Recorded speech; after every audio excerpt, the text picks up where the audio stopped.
Hey, what's up? Finally got it up. I don't know what happened over with my tablet, so um, just here. Hopefully, everyone is you know doing well on this Thursday, and I'll be doing this every Thursday just to make sure that everybody is doing. Oh, and just have any questions, see what's going on, and I'll be very happy to answer questions, have conversations, whatever whatever you want. It's one of these types of little things that I really want to be doing with the fans. Get a little more interaction going, get a little bit more things going on as the channel slowly starts to build some steam. I have a couple of things that I have in mind. There's gonna be some awesome stuff that you're gonna be seeing in the next few weeks. I don't want to say just yet, but um, that'll be interesting to look at. Welcome. Tremendous shout out to Danielle Gaither. Thank you for joining us, our newest subscriber to the YouTube channel. Thank you so much. Keep going, keep spreading the word. I'll do my best to keep up my end of the bargain as well, as it's a difficult thing to do, but man, I love doing this. I really enjoy it. One of the things I really get a kick out of is being able to talk to you guys. And one thing I really wish I could do is when I go on the road and do commentary, is to be able to do get-togethers. And I did a couple of them when I was in Philadelphia and when I was in, God, I'm trying to remember, San Diego? Yeah, San Diego. I did that. Ran into a couple of fans. Actually, had dinner with a couple of people that I know. Always great to run into your fellow colleagues when you're on the road. So it's, you do have a good time. I enjoyed it a great deal. Now, a couple of house cleaning, keeping little things beyond the pitch. Make sure you're checking it out. Check out on SoundCloud. We want to be able to have those interviews, all the content we've been sharing over on SoundCloud as best as possible. We're trying to get the glitches. I know that there's been some glitches as far as iTunes is concerned. We'll get that fixed. Don't worry about it. In the meantime, at least I will be sharing all the content that comes out on Beyond the Pitch. We'll do it over on SoundCloud, and we'll do our best to see how we can fix that situation as quickly as possible. How's everybody doing? You got any questions? Come on in. Make sure, make yourself at home. I know I am. I have a little throat medicine here, mate and stuff like that, I tend to pick up when I was living in Argentina back in the day. Mate, coffee, green tea. I really dig that. Um, so that's the first thing. Um, Second thing, there'll be a lot of interviews during the summer. We'll be talking to a lot of players as the ICC will be in town here in Miami. We'll have some. I might be on the road during the summer, and I will let you know exactly what goes on there. And when I do decide where I go, most likely right now will be San Diego. I'll be able to go when the time comes. I'll let you guys know. All right, first and foremost, Europa League. We'll talk about primarily the match between Arsenal and Atleti. I was a bit facetious when I said it.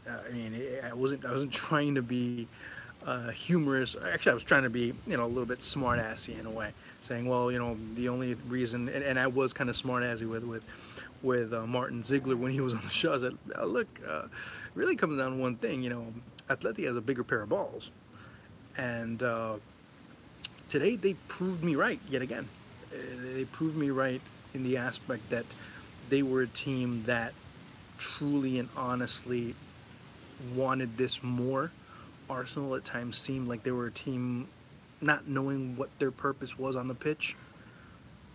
Here's the thing though, and you have to look at the collective, you have to look at everyone on that team. Probably the only player that I really wouldn't blame, I don't know, maybe it would be David Ospina. And it's not because he had a tremendous match. He had a couple of interventions, yes, but the goal, really not much he could do on that one. That was Diego Costa doing what Diego Costa usually does. Uh, there's been some unfair assertions, even when I saw Martin Keane talking about Mesut Ozil. I don't.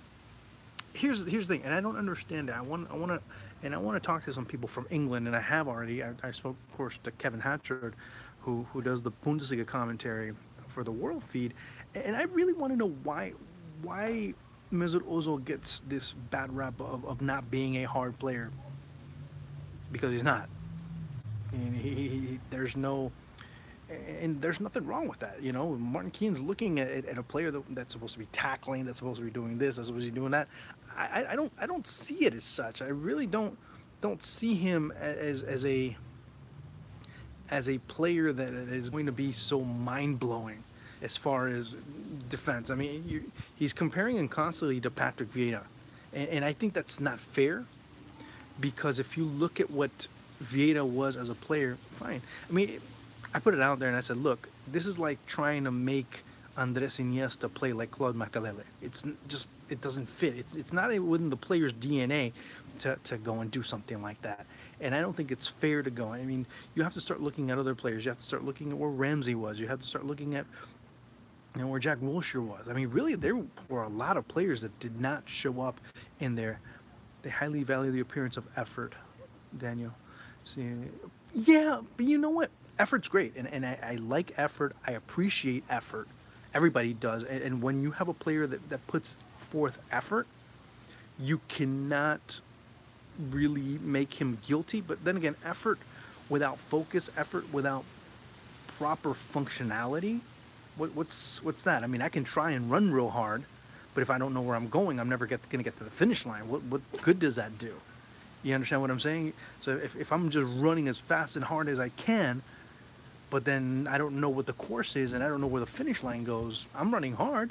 I'm running just as hard and maybe even harder than the other people in the race, but what good does that do? So effort without direction, I'm just saying, yeah. Oh, and you know what? It's a mentality, Danielle, that they have in England, but it's also a mentality that I have here in the United States. Effort, energy, run, run, run, run, run, run, run. And now, it's not just the only place. I see it a lot in South America as well. You know, well, you know, you got to show your balls. You got to, you know, be rough and tough, and you know, be the bigger man. And I'm talking about bigger man as far as, you know, taking the high road. It's about, you know, being the bigger man, taking the low road, and being the one that gets back up as far as the contact is concerned. That to me, oh, absolutely. So you understand what I'm saying. I mean, effort without focus really ends up being nothing, and that to me is a bigger issue with Arsenal. There was some times Lacazette, Danny Welbeck, and I can keep counting. They were in goal. They had a chance to shoot on goal, and they look up and try and have someone else take the shot. And to me, that's more telling than effort. It's like, I don't want to be that guy that misses. And to me, that's even more grave than lack of effort. You know, there's a sense of fear. If I miss, or if I don't make that true, and that's true. Outside sports, yeah, and that's true. And to me, that's even a bigger point. That's even a bigger problem with Arsenal. You don't have that leader. You don't have that guy with charisma. Yeah, you had a Keane back in the day. You had a Ray Parlour in the back. Then you had David Seaman, and you had Bergkamp, and you had Henry, and you had Pires, and whoever else. Guys with character. And I think that's what lacked with this Arsenal team. Character. With Atleti, it's this subservience to Choloism that you cannot imagine. I mean, and of course, they have the personalities. You know, you have the big, burly, you know, tough South American central defender in Godin, the young guy that's trying to, you know, end up molding in his image in Jimenez. You have Thomas Partey. You have those types of players that will just leave life and limb for Diego Simeone on every single occasion. And to me, that just was what emerged more than anything else, more than any tactical disposition, more than anything that you saw either team really portray. Fine, they're not willing to. That's the problem. And not only just pay Luis Enrique. Luis Enrique is going to want players. Arsenal's not going to want it. Remember, and you know, Daniel, where people put a lot of the blame on is on Arsene Wenger, and Arsene Wenger can't score the goals. Arsene Wenger can't mark or defend or have a player, you know, not shoot on goal. That's not on Arsene Wenger. It is on the player. That's one thing that people don't look at. Number two, you have people like Ivan Gazidis. You also have Stan Kroenke that really don't want to loosen up the purse strings. And you've seen it, and many people have seen it with Kroenke as far as how he handles his other franchises here in the United States. You know, he's very tight in the money. He's someone that's not willing to spend, and he's willing to look at profit. For him, profit is far and above more important than anything else, as my dog's barking.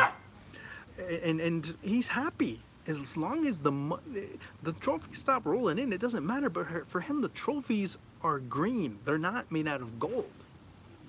And if he gets an FA Cup here and there, he'll be more than happy with it. Fourth place is fine as long as his team is making money. And you have that trickle-down effect. Imagine as good as a player. I've coached several youth teams in Canada, and it is even my back.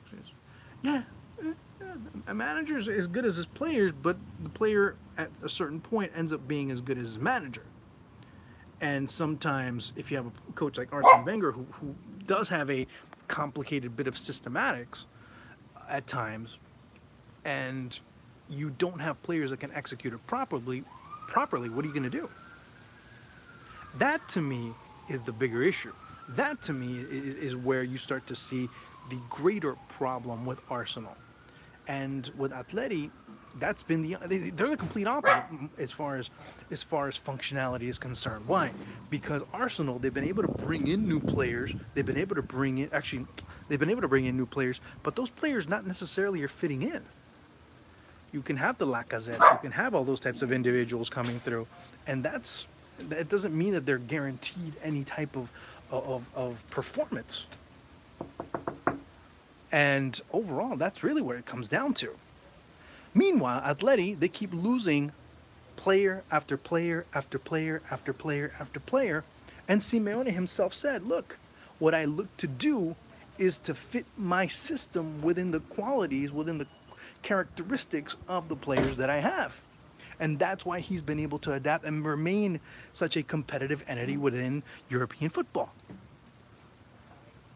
That's where this team comes through. That's where Atleti ends up being such an effective team, just such a team that I always go back to mixed martial arts. Atleti is not the most exciting team in Europe by any stretch of the imagination. They are simply ground and pound football. They're the guy that puts you on the ground and just choke holds you and just slowly sucks the life out of you. That slowly sucks the will out of you. That's what they do, because you can't hit them, because they end up either blocking it or they end up defending very well, and that's what happens. Is now it's going to start raining. But overall, that's pretty much what Atleti look to do. They're not the most aesthetically pleasing team, but they're a team that just gives it all every single day. And to me, that's much more impressive than anything else, to be able to keep that energy and to be able to keep that competitive nature, knowing who they have to compete against week in and week out in La Liga. But, we'll see. Hey, look, guys, it's going to be interesting. It'll be Marseille and Atleti in the Europa League final. It's going to be Real Madrid and Liverpool in the Champions League final. I wish I could stay longer, but it's going to start raining out here. So lots of love to you guys. Thank you so much. You guys are the best. Keep spreading the word, and I will definitely look to start doing more stuff here on YouTube. I'll actually start doing more stuff on Facebook Live and Instagram Live and all that type of stuff, so I can spread it out a little bit and do that kind of thing. Of course, I have to record in a little bit for Anchor, so definitely something that I will be looking forward to in the coming days. So guys, I'll talk to you later. Mad love, peace. Talk to you later. Ciao.